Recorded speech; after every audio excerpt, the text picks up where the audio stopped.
दोस्तों, कल की वीडियो में हमने चर्चा की थी ऑस्टियोआर्थराइटिस के बारे में। ऑस्टियोआर्थराइटिस क्या होता है, कैसे होता है, कारण क्या है, लक्षण क्या है और बचाव क्या है। और आज की वीडियो में हम चर्चा करेंगे कि ऑस्टियोआर्थराइटिस का कारण, थोड़ा सा और चर्चा करेंगे। लक्षण तो आपको पता ही है, जो दर्द दुखाव वगैरह होता है, पिछली वीडियो को देख सकते हैं आप। और आज उपचार के बारे में चर्चा करेंगे इसमें। नमस्कार दोस्तों, मैं हूं डॉक्टर अखिलेश और स्वागत है एक और छोटे से वीडियो में। दोस्तों, आज का जो हमारा विषय है वो है कि ऑस्टियोआर्थराइटिस होता क्यों है और उसका बचाव कैसे करें। सिंपल सी भाषा में करें, ऑस्टियोआर्थराइटिस का मतलब होता है जोड़ों में दर्द या नी पेन। मैक्सिमम जो हमारा नी पेन होता है, घुटने या गोडे के जो दर्द होते हैं उसको ऑस्टियोआर्थराइटिस बोला जाता है। अर्थराइटिस का मतलब होता है वहाँ पे सूजन, शोथ या इन्फेक्शन का होना। ये होता है हमारा जोड़, जैसे आप देख सकते हैं ये थोड़ा सा गैप होता है जिससे कि मूवमेंट में इजी होती है। कभी कभी क्या होता है, इसके अंदर घाव बन जाता है, इस पे कार्टिलेज होते हैं जो कि इसी को रगड़ खाने से बचाते हैं। और बीच में साइनोवियल फ्लूइड होता है जो ग्रीस होता है, इसके रगड़ को बचाता है। होता क्या है, कभी कभी न्यूट्रिशनल अनसफिशियंसी की वजह से या पोषक तत्वों की कमी की वजह से इसमें घाव होने लगता है। कभी कभी क्या होता है, कैल्शियम क्रिस्टल एक्स्ट्रा हो जाते हैं तो इसके ऊपर जम जाते हैं, इस कार्टिलेज के ऊपर, और वो दोनों तरफ जमते हैं तो वो रगड़ खा करके वहाँ पे घाव क्रिएट करते हैं।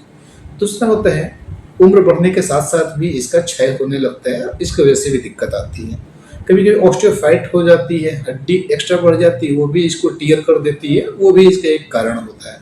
कभी कभी चोट लगने की वजह से भी वहाँ पे टीयरिंग हो जाती है, नुकसान हो जाता है सेल्स का, वो भी एक कारण होता है अर्थराइटिस का। चलिए, ये तो हो गया कारण। अब हम चर्चा करते हैं कि इसके लक्षण क्या होते हैं। लक्षण में वहाँ दुखाव होना, सूजन होना, जोड़ों का गर्म रहना, टेम्परेचर वहाँ पे हमेशा आपको एक्स्ट्रा मिलेगा, थोड़ा भी टच करने पर पेन सेंसेशन का बढ़ जाना, रात में नींद का ना आना, क्योंकि वहाँ पे दर्द होता है तो नींद आएगी नहीं, स्वाभाविक सी चीज़ है।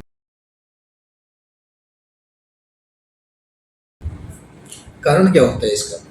कारण होता है हमेशा तली भुनी तीखी चीज़ों का सेवन करना। जो रेगुलर व्यक्ति ऐसा करते हैं उसमें आम की संतति होती है और ये दिक्कत आने लगती है। तली भुनी चीज़ें लेना, पिज्ज़ा बर्गर का सेवन करना है, बाहर की गंदगी चीज़ें लेना, लगातार एक ही प्रकार का दाल का सेवन करना, मटन या रेड मीट का अधिक मात्रा में सेवन करना, चिकन मटन खाना, शराब पीना, कई कारण ऐसे हैं जो कि शरीर में गंदगी पैदा करते हैं, जिसका नजरिया हमें देखने को ऑस्टियोआर्थराइटिस के रूप में दिखता है। ऑस्टियोआर्थराइटिस जब हो जाता है या घुटने या किसी भी जगह का जोड़ों में दर्द हो जाता है तो हम डॉक्टर के पास भागते हैं। जिसकी जैसी साधना होती है, जिसकी जैसी उपलब्धि होती है, वहाँ पे उस डॉक्टर से दिखाता है।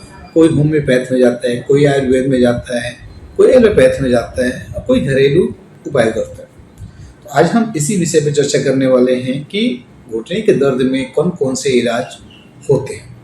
सबसे पहले हम ले लेते हैं एलोपैथिक इलाज। एलोपैथिक में क्या करते हैं हम लोग, कैल्शियम या ग्लूकोसामाइन ऐसा कुछ देते हैं। NSAID non steroidal anti inflammatory drugs देते हैं, जिससे कि घोड़ों के दर्द, सूजन में कमी है और उसका बचाव हो। यह वीडियो एक जानकारी के लिए मैं बना रहा हूँ आप लोगों को। पहले ही बता दूँ, किसी भी प्रकार का जो इलाज कराना है आपको तो डॉक्टर से संपर्क करना होगा। जिस डॉक्टर से, जो रजिस्टर्ड डॉक्टर हैं आपके नज़दीक में बैठते हैं, उनसे संपर्क करके सलाह से ही औषधि से वो शुरू करना चाहिए आपको। ठीक है, अब पहला है एलोपैथिक ट्रीटमेंट। इसमें दर्द निवारक औषधियाँ, मल्टीविटामिन्स, मल्टी मिनरल्स इत्यादि वगैरह देते हैं, साथ में तेल लगाने के लिए या मलहम देते हैं जोड़ों पे या गोडों पे मालिश करने के लिए। दूसरा होता है आयुर्वेदिक ट्रीटमेंट। आयुर्वेदिक ट्रीटमेंट बहुत ही बृहद है और विस्तार है। इसमें हम लोग सबसे पहले क्या करते हैं, खान पान में सुधार करते हैं। परहेज में मुख्य रूप से कराते हैं मरीज का। दूसरा क्या है, पंचकर्म। पंचकर्म एक ऐसी पद्धति है हमारी एंशियंट, मतलब पुरातन समय से भी चली आ रही है, जिससे हम शरीर का शोधन करके नए सेल्स का निर्माण करने के लिए कुछ भी रसायन तत्वों का प्रयोग करते हैं। तो इसमें हम लोग क्या करते हैं, जैसे किसी को घोड़ों में दर्द होता है, ऑस्टियोआर्थराइटिस होती है, तो सीवियरिटी के अनुसार पहले पाचन करते हैं, दीपन पाचन करते हैं। इसका मतलब अग्नि को प्रज्वलित करना और दोषों का शमन करने हेतु पाचन करना। ठीक है, जरूरत पड़ने पर हम उसमें जानू बस्ती वगैरह देते हैं, बस्ती प्रक्रिया देते हैं, अग्निकर्म हो गया, रक्त मोचन हो गया, ये सब चीज करते हैं। और मैक्सिमम जानू बस्ती वगैरह देने से पेशेंट को काफ़ी रिलीफ होता है। जानू बस्ती और बस्ती इसकी जान है, इसके करने पर पेशेंट को रिलीफ होता है। लेकिन यह प्रक्रिया हमेशा एक रजिस्टर्ड वैद्य या बीएमएस डॉक्टर के सलाह से ही कराएं, तभी वो चीज़ सक्सेस होगा। किसी भी झोला छाप डॉक्टर पे विश्वास बिल्कुल भी ना करें। अब तीसरा आता है होम्योपैथ। होम्योपैथ के जो डॉक्टर्स होते हैं वो भी इसका इलाज करते हैं। मुझे होम्योपैथ के बारे में कोई जानकारी नहीं है, इसलिए हम इस पर कोई भी चर्चा नहीं करेंगे। अब जो चर्चा कर रहे हैं घरेलू उपाय। घरेलू उपाय में हम क्या क्या ऐसे प्रिकॉशन रख सकते हैं जिससे कि इसमें बचाव हो।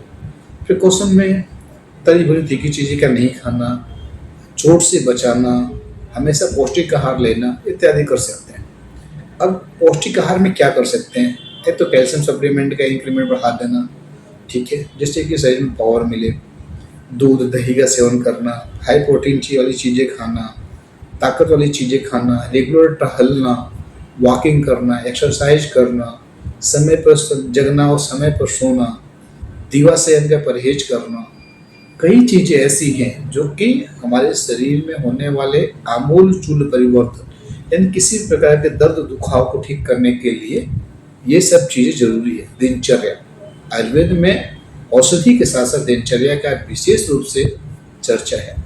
तो जरूरी है कि जो भी व्यक्ति 60 साल से नीचे हैं वो दीवा सेवन को परहेज ही करें, रात्रि में जागरण को परहेज करें, ठीक है। टाइम से सोइए, टाइम से जगिए, खाना जो शाम का भोजन है उसको 7 बजे से पहले लीजिए, सुबह का नाश्ता हैवी कीजिए, दोपहर में भोजन हल्का कीजिए, शाम को भोजन हल्का कीजिए, ठीक है। 7 बजे से पहले कीजिए। समय से सोएंगे, समय से जगेंगे तो पाचन क्रिया स्ट्रॉन्ग होगी, किसी भी प्रकार की न्यूट्रिशनल सब्सटेंस की बॉडी में कोई भी कमी नहीं रहेगी, ठीक है।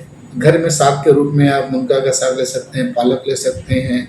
ये सब चीज़ें क्या कहते हैं, बॉडी की इम्यून सिस्टम बढ़ाती है और इम्यून सिस्टम बढ़ने के साथ साथ में रोग प्रतिरोधक क्षमता के साथ साथ में घाव को भरने के लिए भी ये चीज़ें जरूरी होती हैं। तो आशा है ये वीडियो आपको बहुत ही अच्छा लगा होगा और कोई आपके सुझाव सलाह इत्यादि हैं तो आप मुझे कमेंट बॉक्स में बता सकते हैं। हम उसमें जो भी हमारी तरफ से होगा हम उसमें आपको बताने की कोशिश करेंगे, समझाने की कोशिश करेंगे और कोई गंभीर विषय होगी तो उसके ऊपर भी चर्चा करेंगे। तो जैसा कि आपको शुरू में ही बताया था, मैं हूँ डॉक्टर अखिलेश। तो दोस्तों मैं ऑनलाइन कंसल्टेशन भी देता हूँ। अगर आपको ऑनलाइन परामर्श चाहिए तो नीचे डिस्क्रिप्शन में मेरा पूरा डिटेल है, नंबर है, उस पर आप व्हाट्सएप के माध्यम से हमसे संपर्क कर सकते हैं। तो ठीक है, आज के लिए बस इतना ही। मिलते हैं आपसे अगले वीडियो में, तब तक के लिए नमस्कार। जय हिंद, जय भारत, जय धन्वंतरी महाराज की।